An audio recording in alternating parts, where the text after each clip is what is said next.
Elshinta News and Talk. Pendengar, tragedi memilukan terjadi di Kampung Padangenyang, Desa Cianaga, Kecamatan Kabandungan, Kabupaten Sukabumi. Seorang balita bernama Raya, 4 tahun, meninggal dunia pada tanggal 22 Juli 2025 dalam kondisi tubuh dipenuhi cacing. Peristiwa ini menyoroti persoalan kemiskinan, kesehatan lingkungan, hingga lemahnya peran pemerintah desa dalam memastikan layanan kesehatan masyarakat berjalan optimal. Lalu, bagaimana DPR memastikan adanya pengawasan dan langkah konkret agar kasus serupa tidak terus berulang di tengah masyarakat? Kami akan bahasnya bersama dengan anggota Komisi 8 DPR, Asweni. Elshinta News and Talk. Bagaimana komentar Anda mendengar? Kami nantikan pula di 0215869000. Pak Asweni, ini kita miris dan sedih ya, karena ada 1 kilogram cacing yang dikeluarkan dari tubuh Raya, balita Sukabumi yang meninggal dunia ini. Dan dari keterangan yang kami terima juga sebenarnya langkah-langkah sudah dilakukan maksimal dari pemerintah desa dan sebagainya. Namun juga kita ketahui hingga akhirnya meninggal dunia. Apa yang bisa kita lakukan? Ya, saya pikir ini salah satu program prioritas Bapak Presiden ke depan adalah kesehatan. Nah, jadi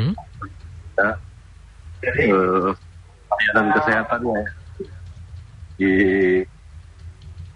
menyentuh sampai di desa.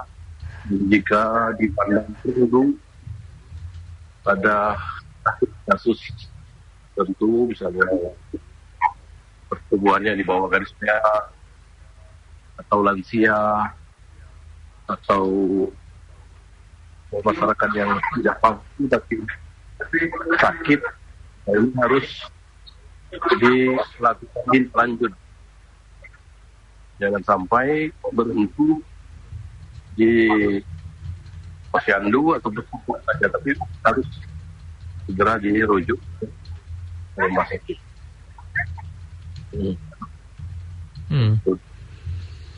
Ya.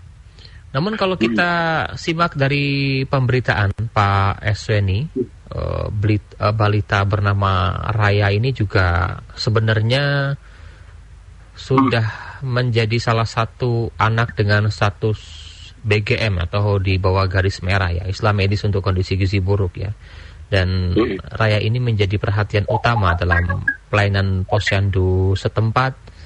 Bahkan juga sudah mendapatkan perhatian penuh ya dari pemerintah desa. Ini kabarnya ya, pemerintah desa juga memberikan bantuan gizi tambahan secara rutin, baik dari program reguler maupun dana desa. Namun yang kalau kita lihat dari fakta-fakta yang ada kan juga, yang pertama meninggal karena tubuh dipenuhi cacing, tinggal di lingkungan tidak sehat. Apalagi yang paling rentan adalah orang tuanya ya, orang tua dengan kondisi kesehatan yang rentan karena dilaporkan ibunya ini juga mengidap gangguan jiwa atau ODGJ. Ayahnya juga menderita TBC. Nah ini kan juga susah ya, sebagai orang tua juga mungkin susah. Ini mungkin peran pemerintah desa dan sebagainya sudah maksimal. Apalagi yang mungkin masih kurang hingga akhirnya korban jiwa timbul, Pak Aswin. Ya, jadi ini memang utamanya anak itu kan orang tua. Jadi peran kita pemerintah ini adalah memberikan mereka untuk memastikan HBS itu, pola hidup sehat. Jadi kalau sudah demikian seperti yang atau fakta di lapangan memang ya, kalau secara agama mungkin takdirnya terbaik bagi anak itu. Mungkin seperti itu, kita orang tua yang hampir disabilitas ya, tidak berdaya. Ya. Namun ini kan saya mengatakan juga jangan dipolitisasi, digeneralisasi.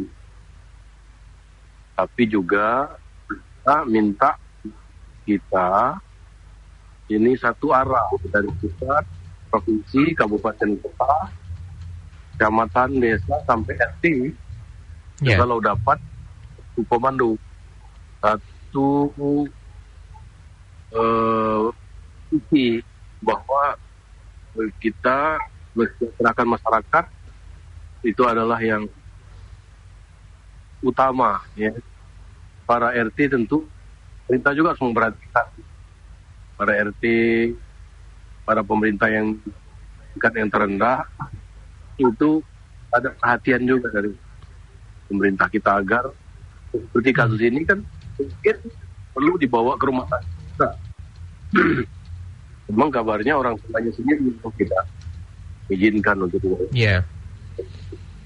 Nah, tapi kan kita pemerintah ini kan punya kekuasaan untuk memaksa ketika itu dipandang membutuhkan tindakan lebih lanjut. Jadi tidak bisa kalau Tuhan tidak setuju nanti berhenti itu. Jadi itulah guna kita pemerintah, ya, terutama tenaga kesehatan yang mengerti ini gejala sudah darurat, ya segera harus dibawa. Tidak perlu kalau memang orang tua kondisi diobati, ODGJ juga diobati di rumah sakit. Semuanya secara komprehensif. Ya, itu bukan hanya pemerintah desa, tapi pemerintah kabupaten, pemerintah pusat terus turun tangan. Pak Asweni, mohon maaf Pak Asweni, ini karena suara yang kami terima ini sedikit kurang jelas. Mohon izin, mungkin boleh kami putuskan terlebih dahulu, akan kami hubungi kembali, boleh ya? Agar kiranya apa yang disampaikan oleh Pak Asweni juga bisa disimak oleh masyarakat lainnya ya. Baik, pendengar, kami putus terlebih dahulu ya. Komunikasi kami bersama dengan anggota Komisi 8 DPR, Pak Asweni, akan kami coba hubungi kembali agar keterangannya disampaikan juga cukup jelas, kita bisa menyimak bersama, di mana juga tentunya ini miris sekali, balita berusia 4 tahun yang meninggal dunia, dan mungkin Anda sudah membaca terkait dengan informasi atau berita ini, karena sampai 1 kilogram cacing ya yang dikeluarkan dari tubuh Raya ini yang meninggal dunia, bahkan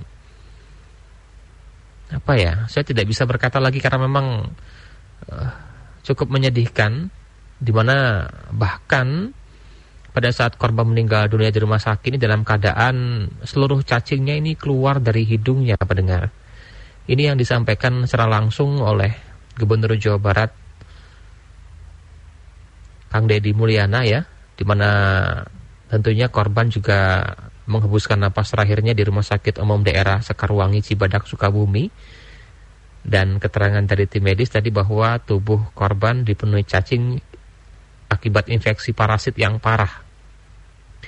Dan memang sejak kecil Raya ini sering bermain di bawah kolong rumahnya bersama ayam dan kotorannya, dan kebiasaan itu membuat kebersihan dirinya terabaikan dan memicu resiko masuknya parasit ke dalam tubuh.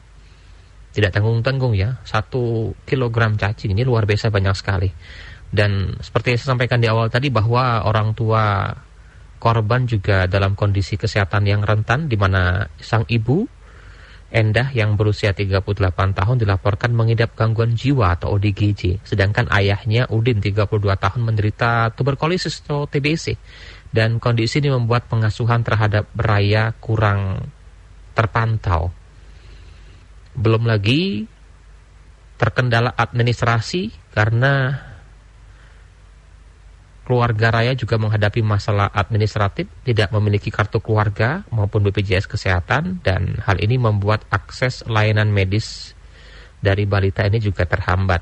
Meski sempat beberapa kali dibawa ke puskesmas dan klinik, pengobatan dari korban tidak maksimal karena dokumen resmi tidak tersedia. Nah, ini yang mungkin kita pertanyakan, siapa yang harus bertindak ya dengan kondisi keluarga yang rentan terkait dengan kesehatan rentan ini?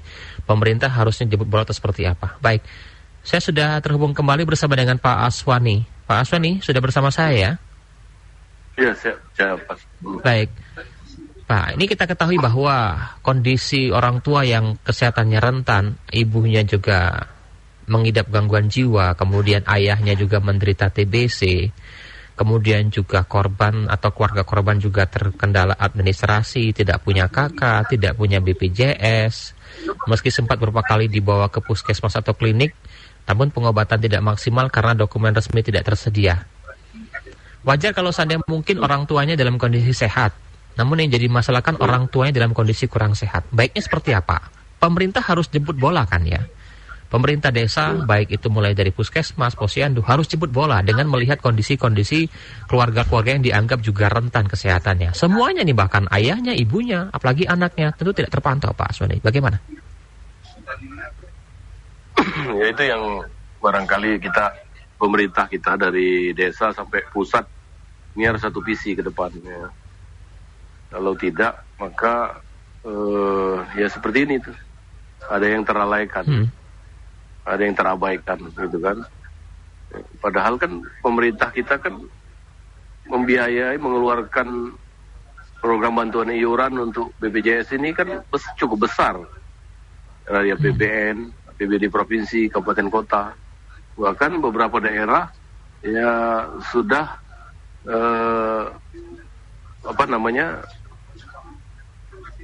sudah UHC itu, Universal Health Coverage, artinya semua rakyat bisa didaftarkan BPJS. Kalau sakit apalagi berobat itu sudah harus di BPJS. Nah untuk itu mungkin ya ke depan memang ya pemerintah harus memperhatikan pelayanan terbawah seperti puskesmas yang sekarang sudah melayani 144 macam penyakit. Ini harus fasilitasnya, tenaga medisnya, ya, ketersediaan obat, ya, dan sebagainya. Ini harus menjadi konsen pemerintah kita ke depan. Lagi pula puskesmas itu kan merupakan paskes tingkat 1, tingkat pertama, di mana masyarakat akses terdekat masyarakat pedesaan ini puskesmas.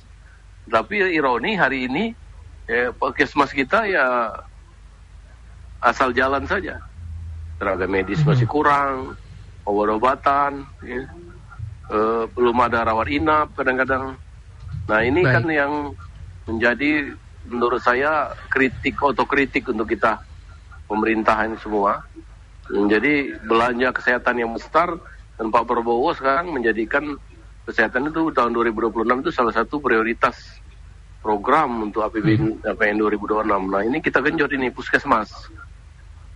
Kalau bisa puskesmas sudah bisa rawat inap, obat-obatan sudah lengkap, fasilitas sudah lengkap, dan juga tentu peran RT, Kades, ya, pemerintah terbawah, tapi mereka lah yang sebenarnya paling bersentuhan langsung dengan masyarakat. Ini harus rutin melaporkan, misalnya berapa ODGJ yang berada di desa tersebut, sehingga di sekitar puskesmas itu sudah terdata misalnya ada 50 orang ODGJ. Ketersediaan obat ini kan sudah harus disediakan untuk 50 orang. Lalu pemerintah kabupaten belanjanya untuk obatan, ya sudah mengakomodir ODGJ seluruh kabupaten. Sehingga perkiraan 1 tahun anggaran itu sudah cukup untuk obat-obatan. Termasuk untuk gizi, buruk, ya, dan lain sebagainya. Jadi menurut saya memang kita harus bekerja lebih keras ke depan ini. Momen kemerdekaan kita yang ke-80 ini, ya. Dan juga kita akan menuju Indonesia Emas 2045. Ya, ini hanya pepesan kosong jika kita tidak bekerja bahu-membahu untuk memperbaiki ini semua. Kalau menurut saya begitu, ya, bahwa puskesmas harus direvitalisasi, ya, baik SDM-nya, fasilitasnya, obat-obatannya, dan sebagainya. Bahkan jemput bola sampai ke desa-desa, ya mungkin orang puskes turun melalui bidan desa, melalui tenaga Poskesdes, Polindes, yaitu mendata secara betul-betul detail berapa balita, berapa yang kurang gizi atau segala macam. Itu secepatnya kita ambil tindakan. Tidak cukup dengan minum pil, peran puskesmas, kualitas puskesmas mulai dari SDM, pelayanan, fasilitas di Indonesia ini masih dianggap masih kurang, ya. Ini sebenarnya tanggung jawab dari pemerintah yang paling terdekat, pemerintah kecamatan, pemerintah kabupaten, kota. Ini seharusnya bisa segera untuk mengupdate data terkini agar kiranya hal ini kan di tahun 2025 juga tidak menjadi kendala sebenarnya, Pak Aswani, ya. Betul, iya. Jadi ini harus jadi konsen. Jadi memang benar bahwa kalau bisa masyarakat yang sakit ya selesai di puskesmas. Tidak harus ke rumah sakit. Tapi faktanya hari ini orang mereka malas ke puskesmas karena Ya, Baik. kadang-kadang ada anekdot. Bisa kita anggap mungkin pusing. artinya pelayanan Terus puskesmas beliau- juga belum bisa memaksimalkan apa yang menjadi harapan dari rakyat ya Pak Asweni. Kita dengarkan bagaimana komentar dari masyarakat Indonesia terkait dengan peristiwa ini. Ada Pak Leo di Deli Serdang, Sumatera Utara. Silakan Pak Leo. Ya, selamat siang Bapak penyiar dan selamat siang Bapak narasumber. Iya, saya bersama dengan Pak Asweni, anggota Komisi 8 DPR ini Pak Leo. Silakan. Ya, Pak Asweni ya. Ya, saya mau berkomentar Pak begini. Ini bukan sekali ini aja Pak terjadi, bahkan udah berulang kali Pak seperti ini. Tapi ya bagaimana mau kita bilangnya, pemerintah kita ini kalau sudah terjadi baru sibuk. Sebelum terjadi ya adem-adem saja kan gitu kan. Nah, kan jadi makanya maksud saya di sini pemerintah kita ini di sini itu mau mengatakan kepada pihak luar negeri bahwasanya kita ini maju dan sebagainya, tapi kenyataannya di luar dari apa yang dikatakan, istilahnya jauh panggang dari api, karena dari segi pelayanan dari puskesmas pun kita pun kurang, dari pelayanan dari Polindes juga kurang, dari mana pun dari segi mana pun serba kurang. Tapi sekarang mau dibuat seperti ini, mau bagaimana lagi, semuanya sudah karena sibuk dengan pelayanan ke luar negeri, sementara di dalam negerinya sudah beradul gitu Pak. Jadi makanya itu saya pun sudah pernah mengalami seperti ini Pak. Dulu anak saya baru lahir, saya tidak bisa bawa apa-apa, tidak punya kartu identitas Pak. Tapi saya bilang sama dokternya, Bapak, saya datang kemari jauh-jauh Pak, datang kemari mau menyelamatkan nyawa anak dan istri saya. Bukan saya mau mikirin nanti masalah pembayaran nanti belakangan, saya bilang gitu. Oh gitu Pak, iya. Jadi Bapak nggak punya identitas, saya nggak punya. Ya saya dilayani. Tapi karena saya bilang gitu, tapi coba saya bilang nggak bilang segitu, karena saya bilang seperti itu. Tidak akan lain, makanya mungkin demikian seperti itu. Kenapa bisa seperti itu terjadi? Karena kelalaian daripada para petugas dari desa, dari lingkungan. Karena masalah apa? Yeah. Karena tidak ada perhatian. Kenapa? Karena harus ada beginilah, harus ada beginilah. Jadi birokrasinya terlalu ribet Pak gitu Pak. Jadi makanya kita ini terlalu mau menggunakan pemerintah, sementara yang di bawahnya saja sudah beradul. Jadi macam mana Pak gitu Pak? Makasih Pak. Baik, terima kasih Pak Leo ya. Ini bukan hanya terjadi dan bisa kita ambil kesimpulan birokrasinya ribet. Pak Asweni, ditanggapi. Sebelum saya bacakan beberapa komentar dari masyarakat yang banyak sekali nih. Silakan.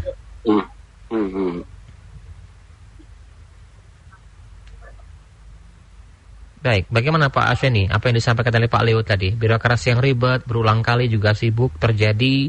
Ini bukan hanya di suatu wilayah saja, namun juga daerah lainnya juga pernah mengalami hal yang sama. Silakan. Ya, itu tadi yang saya sampaikan, memang di sana sini kita terutama harus ya bahu-membahu bekerja keras untuk melayani masyarakat ini ya. Dan memang di pusat sendiri kan Pak Presiden sudah sekarang ini berusaha untuk memangkas regulasi ya. Itu salah satu contoh bidang pupuk sampai 140 regulasi yang dihapus. Nah, jadi memang kita terlalu banyak regulasi, termasuk ya berobat. Nah, sebenarnya begini, kalau soal KTP, KK, itu kan cukup di tingkat kecamatan semestinya. Cukup di tingkat kecamatan, selesai di tingkat kecamatan.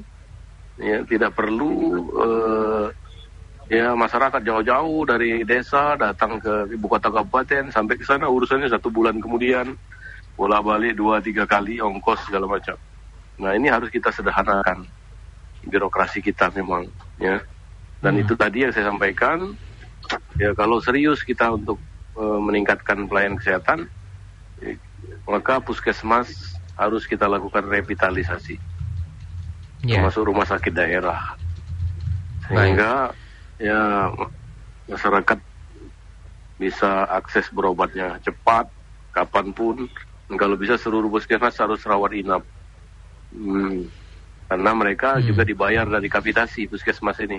Dari BPJS kan mendapatkan kapitasi sejumlah peserta BPJS di daerah tersebut secara otomatis. Namun pemerintah daerah jangan hanya kapitasi, tapi juga ya ada subsidi-subsidi, ada tunjangan-tunjangan tambahan untuk tenaga kesehatan, untuk operasional, untuk dan lain sebagainya, sehingga puskesmas ini menjadi rumah sakit yang ada di kecamatan.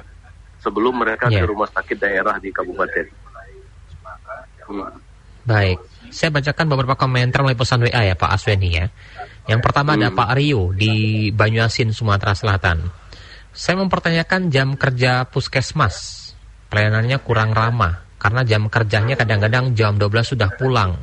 Padahal kan vaskes pertama kalau bisa 24 jam dong, jangan 12 pulang, sore ke sana nggak ada lagi dokternya. Kemudian fasilitas tidak baik, tidak tanggap dan sensitif dengan kondisi pasien. Dan kurangnya pemeriksaan dokter. Kadang-kadang kalau sakit datang ke puskesmas, kita sendiri yang menentukan. Kita sakit kepala langsung dikasih obat sakit kepala. Belum diperiksa, sudah diindikasi sakit kepalanya karena apa? Kan seharusnya dokter periksa dulu katanya. Dari Pak Rio di Banyuasin, Sumatera Selatan. Kemudian dari Pak Tony di Mampang. Coba tengok Gria Lansia Malang yang sampai sekarang tidak dapat bantuan dari pemerintah. Ada bantuan tapi hanya 70% terimanya dan akhirnya pengurus tidak mau menerimanya lagi. Maka dari itu pentingnya kepala lingkungan untuk memperhatikan warganya. Kalau petugas posyandu atau ketua lingkungan mengetahui dari awal maka tidak sampai ada kisah tragis seperti ini. Apalagi orang tuanya menderita ODGJ dan sakit TBC. Ketua lingkungannya patut dipertanyakan, Pak Dinar Depok. Kemudian Pak Anton di Bekasi. Kasus yang ada di Sukabumi ini saya rasa juga banyak terjadi di daerah lain. Cuma mungkin tidak terekspos. Atau mungkin juga bisa lebih parah. Tidak dibawa ke rumah sakit karena tidak ada dana dan meninggal di rumah tanpa diperiksa secara medis. Itu terjadi karena tidak berjalannya sistem pemerintahan dari atas sampai bawah tingkat RT RW. Harus semua instansi pemerintah benar-benar introspeksi kerjanya. Jangan disalahkan aparat desa karena instansi paling bawah. Tapi pertanyakan juga aparat kecamatan sampai kabupaten. Ini jelas kerjanya tidak sampai kepada rakyat bawah. Kemudian Pak Andre, kalau ada yang nggak punya BPJS, apakah masih bisa ditangani? Tiap ke rumah sakit pertanyaannya, pertama, biasanya BPJS atau umum? Terima kasih katanya. Nah, ini kalau boleh saya simpulkan, beberapa komentar dari pendengar juga terkait dengan regulasi kepemimpinan mulai dari tingkat kabupaten, kota, kecamatan, kelurahan, RT, RW, bahkan mungkin puskesmas yang ada di wilayah kecamatan. Ini masih belum baik. Kemudian juga jam kerja puskesmas. Ini menjadi pertanyaan dari warga ini, Pak Asweni. Kenapa nggak sampai sore? Dari pagi sampai sore untuk pelayanannya. Kadang-kadang setengah hari sudah pulang semua dokter-dokternya atau mungkin pelayanan vaskesnya. Ini bagaimana, Pak Asweni? Ya, itu tadi semua komentar bapak-bapak itu saya pikir berangkat dari fakta di lapangan ya Pak ya. Dan fakta di lapangan memang seperti itulah yang terjadi. Maka oleh sebab itu ini saya pikir jadi mestinya sudah diantisipasi oleh pemerintah ya. Seperti contoh ini ya BPJS ya, semestinya di rumah sakit ya juga standby tenaga dari BPJS. Jika masyarakat datang, Pak punya BPJS nggak? Belum punya, oh kita daftarkan sekarang, kan begitu caranya. Apalagi daerah-daerah yang memang sudah seluruh rakyatnya di cover BPJS, yang saya bilang UHC tadi kan. Ya, yang semua rakyat sudah di cover BPJS. Semestinya tenaga BPJS, tenaga rumah sakit puskesmas sudah standby. Setiap yang datang tuh ditanya, berobat, Pak, nanti pakai BPJS saja kita urus. Ya kan cuma sebentar aja itu. Ya, koordinasinya paling ke dinas sosial kabupaten, dinas kesehatan, koordinasi yang diwakilkan di puskesmas, di rumah sakit ada perwakilannya, langsung diurus BPJS ya. Nah ini contoh yang masyarakat banyak yang nggak tahu. Nah, jadi saya pikir memang ya kita ini harus ditingkatkan koordinasi, satuan visi antara pemerintah dari pusat sampai tingkat desa yang terendah sekalipun. Walaupun terendah seperti RT, kepala lingkungan itu yang profesi yang sangat mulia karena kadang-kadang mereka tidak nggak ada tunjangannya. Tapi kan kalau dikoordinasikan oleh pimpinan, oleh masyarakat, saya yakin mungkin akan ya semua akan termotivasi untuk bekerja sungguh-sungguh untuk masyarakat. Itu Mas. Nah, dari kasus ini kan kita bisa ambil kesimpulan bahwa memang dari sisi kesehatan masih menjadi perhatian serius ya. Meskipun juga pemerintah pusat melalui Kementerian Kesehatan ini juga sudah ada program memberikan kesehatan gratis kepada siswa-siswa sekolah ya, dengan harapan bisa mewujudkan generasi emas di tahun 2045. Nah ini kan menjadi pukulan keras juga. Ternyata di sisi lain bangsa ini, di sisi lain negara ini, di sisi lain juga sudut desa yang ada di wilayah Indonesia juga kurangnya perhatian serius. Nah, ini mungkin dari kejadian ini harapannya bisa menjadi pemantik untuk bisa meningkatkan semangat dari masing-masing aparat, terutama mungkin lingkungan terdekat dari warga, agar lebih sensitif ya terkait dengan kondisi kesehatan masyarakatnya ya, Pak Asweni. Iya, betul. Jadi apalagi itu anak balita kan belum sekolah ya. Nah, ini harus ada sisi yang bolong di masyarakat. Kalau anak sudah TK atau SD bahkan SMA ya, SMP SMA mungkin udah dengan otomatis di sekolahnya kan bisa terlayani, bisa terpantau. Tapi kalau anak balita yang belum sekolah dari 0 tahun sampai 6 tahun, 5 tahun, 6 tahun itu masih belum terpantau oleh sekolah, maka lingkungan terdekat adalah desa. Nah, ini harus diberikan kewenangan. Ini kewenangan siapa ini? Memang ada posyandu ya di desa-desa. Tapi posyandu ini kan yang dilayani yang datang ke posyandu, yang nggak datang ke posyandu. Nah, ini gimana? Nah, ini mestinya menjadi perhatian.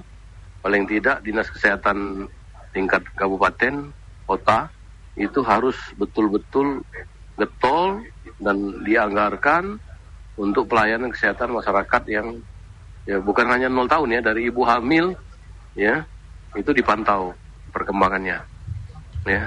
Nah, itu apalagi sekarang ada program makan bergizi gratis di Bapak Presiden, ibu hamil harus dipastikan mereka mendapatkan itu ya. Nah, ini saya pikir memang pemerintah kabupaten, provinsi pusat ini harus satu arah untuk memberdayakan di desa-desa ya, memastikan semua masyarakat itu terpantau, tidak ada yang terabaikan ya. Itu menurut saya. Baik. Terima kasih. Saya bacakan kembali Pak Asweni beberapa komentar lainnya ya. Ini kembali berkomentar Pak Rio di Banyuasin tadi berkomentar. Bisa nggak Pak untuk anggota DPR minta ke Kemenkes untuk jam kerja puskesmas itu dimaksimalkan. Jangan sampai setengah hari saja, kalau bisa sampai sore katanya. Dari Pak Rio di Banyuasin. Kemudian Pak Norman di Bandung. Peran BPS juga hendaknya diikutsertakan dalam kegiatan memonitor atau mendata keadaan sosial ekonomi dari masyarakat lapisan bawah, dari setiap desa, kelurahan. Karena BPS ada melakukan survei Susenas antar waktu ke masyarakat secara random, sampel, dan itu dilakukan berganti-ganti. Sampel dalam setiap melakukan survei. Dalam kuesioner Susenas tercatat keadaan masyarakat dari ekonomi sampai kesehatan juga pendidikan dan pekerjaan. Pemerintah setempat haruslah bekerja sama dengan BPS. Ini jadi multi sektor ya, artinya juga seluruh ruang lingkupnya ini akan menjadi tanggung jawab bersama. Selain juga ini menjadi perhatian dan menjadi catatan penting ya, Pak Asweni. Bagaimana?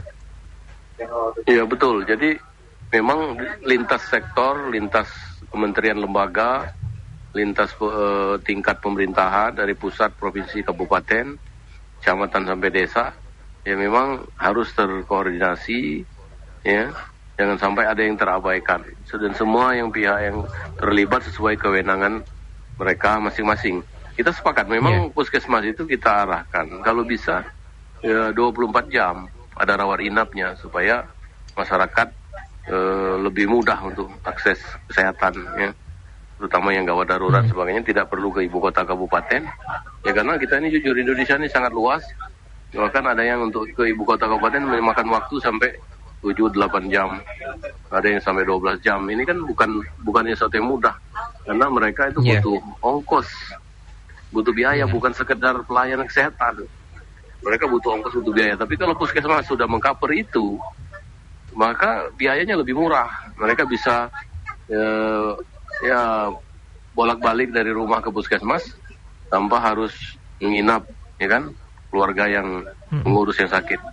Tapi kalau di rumah sakit otomatis harus menginap, perlu biaya segala macam. Kadang mereka berpikir 2-3 kali. Ya sudahlah, kalau bisa makan obat di warung, udah makan obat warung aja. Kalau dirawat siapa yang mau ngurus? Ya kalau ngurus yang sakit nanti siapa yang cari makan? Ini kan repot. Nah, oleh sebab itu ya memang kalau saya dari dulu sejak lama mengatakan puskesmas harus 24 jam. Tetapi mereka butuh anggaran, butuh tenaga kesehatan. Itu kan ada shiftnya, ada. Kalau sampai 8 jam satu shift, berarti ada 3 shift. Jadi kalau dia butuh 20 personil satu shift, berarti dia butuh 60 personil dan seterusnya.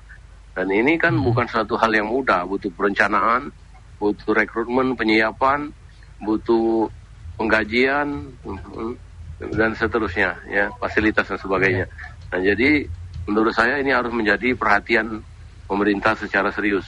Insya Allah saya optimis di era Pak Prabowo ini ya sangat menginginkan untuk ya mendahulukan kepentingan masyarakat, melayani masyarakat. Ini kebetulan memang masih ada musibah ya, ada bencana kejadian yang seperti ini. Satu kemalangan yang sangat prihatin, kita sedih. Kalau boleh menangis, kita menangis. Bagaimana mungkin seorang anak umur 4 tahun bisa ada cacing 1 kilogram yang keluar dari tubuhnya, belum yang masih di dalam tubuhnya. Alangkah menderitanya anak ini. Ya, ini suatu kemalangan, satu bencana besar buat kita semua. Buat kemanusiaan, karena kita abai. Ya, mudah-mudahan Allah mengampuni dosa kita semua atas kelalaian kita ini. Baik. Terima kasih Pak Asweni sudah bersama El Sinta. Semoga pembahasan kita pada siang hari ini juga bisa membangkitkan kembali keinginan tahuan kita terkait dengan bagaimana kondisi lingkungan kita, terutama juga untuk siapapun ya, bukan hanya untuk pemerintah desa, RT, RW, namun sebagai tetangga, lingkungan sekitar juga boleh mengingatkan atau melaporkan jika ada di sekitar kita mungkin ada salah satu warga yang kita butuh bantuan, terutama terkait dengan kesehatan. Terima kasih Pak Asweni sudah bersama El Sinta. Pak, salam sehat selalu Pak Asweni. Ya, terima kasih. Baik. Pendengar, terkait dengan peristiwa ini atas kelalaian ini juga kami lanjutkan informasi ini. Ini penting sekali ya, karena memang terkait dengan hal ini juga menjadi perhatian kita bersama, di mana juga tentunya Gubernur Jawa Barat Didi Mulyadi juga memutuskan ini memberi sanksi tegas. Jadi pencairan dana desa Cianaga ditunda sebagai bentuk hukuman atas gagalnya perangkat desa dalam menjalankan fungsi kesehatan masyarakat, dan ia menilai peran PKK, Posyandu hingga bidan desa tidak berjalan sebagaimana mestinya. Ini yang mungkin juga menjadi perhatian kita dan jangan sampai terjadi di daerah lain di Indonesia. El Sinta News in Talk.